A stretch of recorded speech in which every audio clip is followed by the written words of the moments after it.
नमस्कार बच्चों, बहुत बहुत स्वागत है आपका अपने चैनल अनीता शिक्षा पे। चलिए स्टार्ट करते हैं। आज हम आपकी 10th क्लास की इंग्लिश की बुक फुटप्रिंट्स विदाउट फीट का चैप्टर फर्स्ट, जिसका नाम है ट्रिम्फ ऑफ सर्जरी। ये चैप्टर अगर अभी तक आप लोगों ने पढ़ा नहीं है तो आप अनीता शिक्षा चैनल के प्लेलिस्ट में जाके 12th क्लास के वीडियोस में देख सकते हैं, नहीं तो डिस्क्रिप्शन बॉक्स में भी आपको इसका लिंक मिल जाएगा। आज हम करेंगे इसी चैप्टर के क्वेश्चन आंसर्स, जो एग्जामिनेशन पॉइंट ऑफ व्यू से कुछ इंपॉर्टेंट क्वेश्चंस हैं, वो आप लोग देखिए। पहला क्वेश्चन देखिए, why is Mrs Pumphrey worried about Tricki, यानी मिसेस पम्फ्रे जो हैं वो ट्रिकी के बारे में क्यों चिंतित हैं। जैसा कि हम सब लोग जानते हैं कि ट्रिकी कौन है। ट्रिकी मिसेस पम्फ्रे का डॉग है और वो उसको बहुत चाहती हैं। तो Mrs Pumphrey is worried about Tricki because he is unwell. Mrs Pumphrey अपने डॉग ट्रिकी के बारे में चिंतित हैं क्योंकि उसकी तबीयत ठीक नहीं है। He has refuse to eat food and had bouts of vomiting. उसने खाना खाने से मना कर दिया है और उसको लगातार बहुत उल्टियाँ भी हो रही हैं। She feels that he is suffering from serious health issues such as malnutrition. उनको ऐसा लगता है कि उसको कोई सीरियस हेल्थ प्रॉब्लम हो गई है, स्वास्थ्य की समस्या है, कि उसको वो माल न्यूट्रिशन से ग्रसित है, यानी कि कुपोषण का शिकार हो गया है। तो इसलिए वो उसके लिए बहुत ज़्यादा चिंतित है। नेक्स्ट क्वेश्चन देखिए, who does I refer to in this story. इस कहानी में आई से आपका क्या मतलब है, आई किसको दर्शाता है।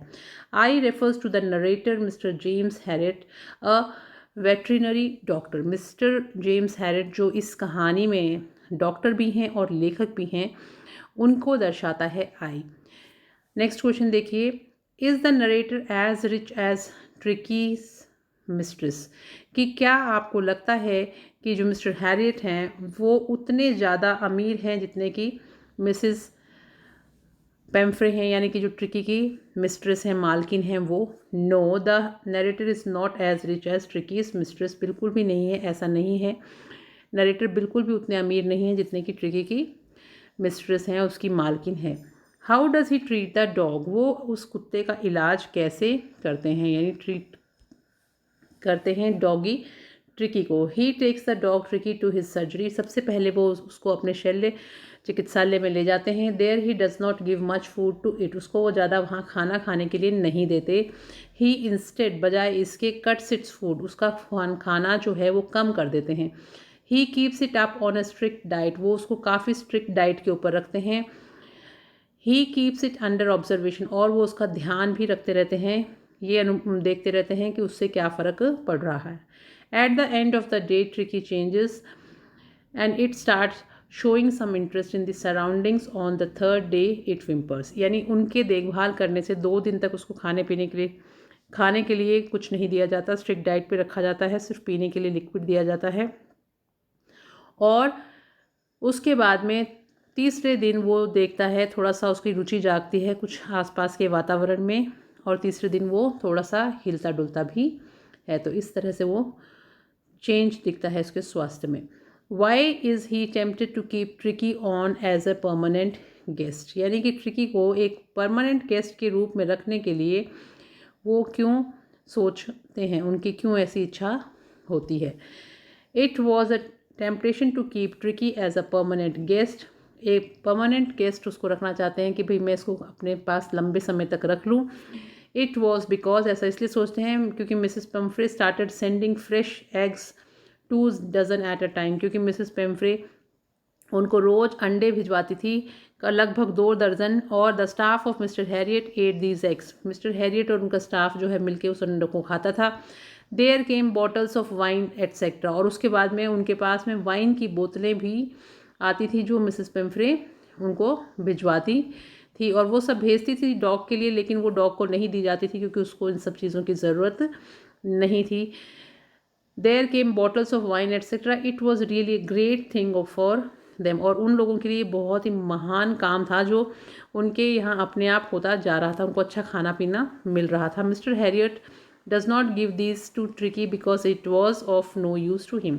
और मिस्टर हैरियट बिल्कुल भी ट्रिकी को वो ये सब चीज़ें नहीं देते थे जो मिसेस पेम्फ्रे उस डॉग के लिए भेजती थी, क्योंकि ये उसके स्वास्थ्य के लिए अच्छी नहीं थी। तो वो लोग खुद ही इसको खाते थे। इसलिए वो सोचता है कि अगर इसको रख भी लिया जाए तो कोई नुकसान वाली बात नहीं है।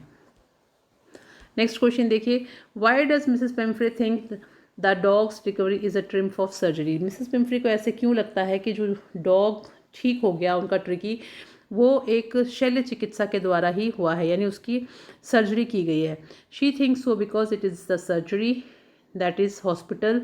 सबसे पहले तो वो इसलिए सोचती है क्योंकि उसको जिस अस्पताल में भेजा गया था वो शल्य चिकित्सा का अस्पताल था। It had made tricky all right, फिर वहाँ जाके ट्रिकी जो है वो बिल्कुल ठीक हो गया। It stay at a surgery has cured it of its illness. जितने दिन वो वहाँ पे उस शल्य चिकित्सालय में रहा उसने उसकी बीमारी को ठीक कर दिया। Tricki is transferred into a lithe hard muscled animal, और वो बदल गया था एकदम मजबूत मसल वाला पतला डॉगी के रूप में। Mrs Pumphrey thinks that Tricki has been transferred by surgery, therefore she thinks so, और इसलिए मिसेस पम्फ्री को लगता है कि उसको सर्जरी के द्वारा ठीक किया गया है। तो बच्चों, आई होप ये क्वेश्चन आंसर्स आपको समझ में आ गए होंगे।